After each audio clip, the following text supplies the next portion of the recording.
Okay, today I'm going to discuss 3 ideas that I came up with that I hope will help my bees for the coming year in 2018. The book I use for my reference is Simple Smart Beekeeping by Kirsten Trainer. It's a very good book. If I had this book a couple years ago, she has a section in there with all the essential tools you need. And if I had this book a couple years ago, then I wouldn't have 2 pair of leather gloves and a full-body bee suit that makes me look like a giant marshmallow that I've never worn. The photography in this book is amazing. I'll just give you a good example. Here is a picture of a worker bee, and you can see the 2 varroa mites on it. And here's a picture of a pupa, and it has 4 varroa mites on it.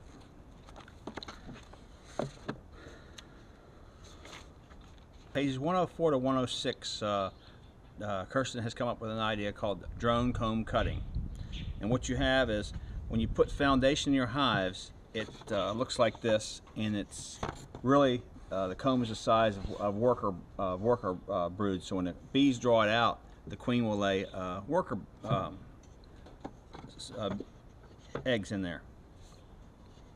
So her idea is that you take a blank frame with no foundation, you place it adjacent to a brood nest, and the bees will put drone cells in here when they draw out the comb. And so after 21 days, you go and check it. If it's 1/3 full, drawn out, and it's capped, then you remove it, you cut it out, toss it away, and you start again. So I thought, well, how am I going to keep going into the beehive and disturbing the bees to check on this? Because normally I have to pull the top cover off, smoke the bees a little, irritate them. So I come up with this idea. I took this medium-sized hive body, and I put a magnetic door on it with plexiglass front.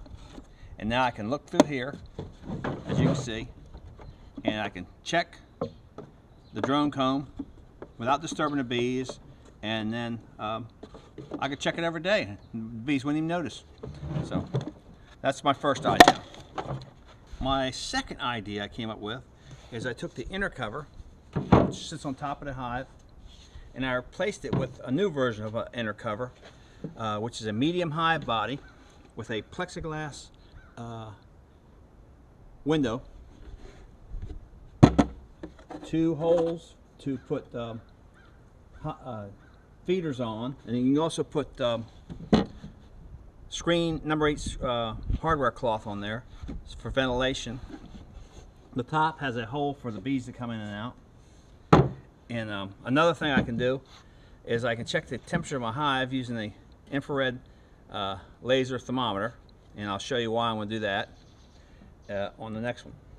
So basically, I've come up with this idea of putting heaters on my hives, and when the temperature in the hive gets below 55, the bees will cluster up, and to try to maintain a temperature inside the hive. And so the bees will move around as an entity throughout the hive, eating honey stores, and they vibrate their wings to generate heat.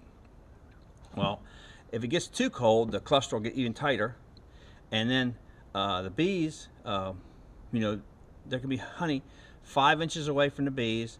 They'll be clustered right here, but the cluster won't move over, and they'll end up starving to death. And you can see this a lot of times when the bees are like stuck down in a cell, and you'll see a lot of bees with it all the way down to a cell, and you pull the dead bee out, and there's no food in there because they starve themselves to death.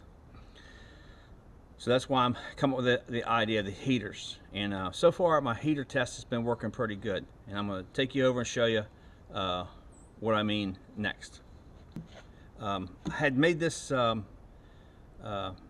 medium inner cover, top cover conglomeration 2 years ago, and I didn't observe correct bee space. Anything over 3/8 of an inch, the bees will build comb.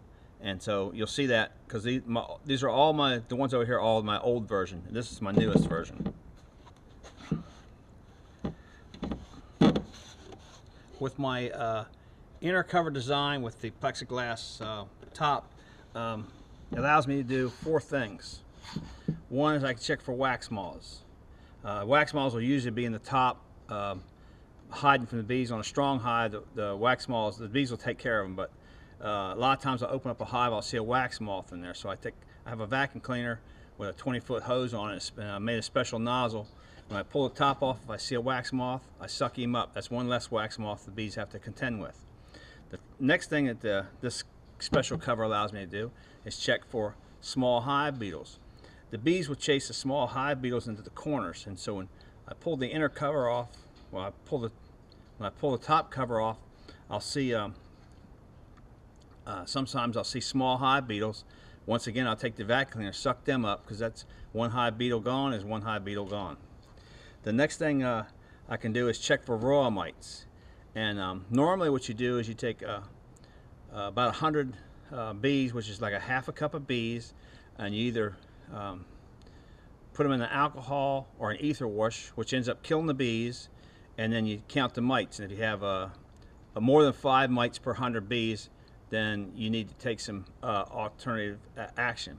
Well, my method, I don't have to kill any bees, and I'll show that to you.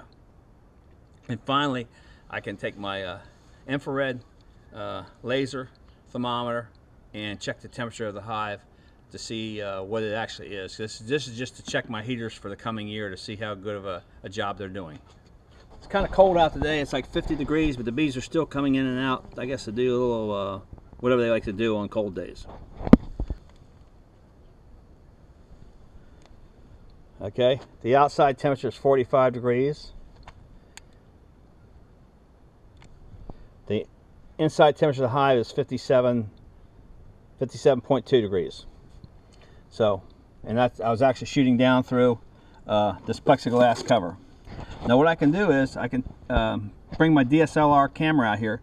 I can take a picture of the bees, and then I can take that into the house and put it up on my high definition TV and actually count the mites. And I can, you can see there's well over 100 bees here.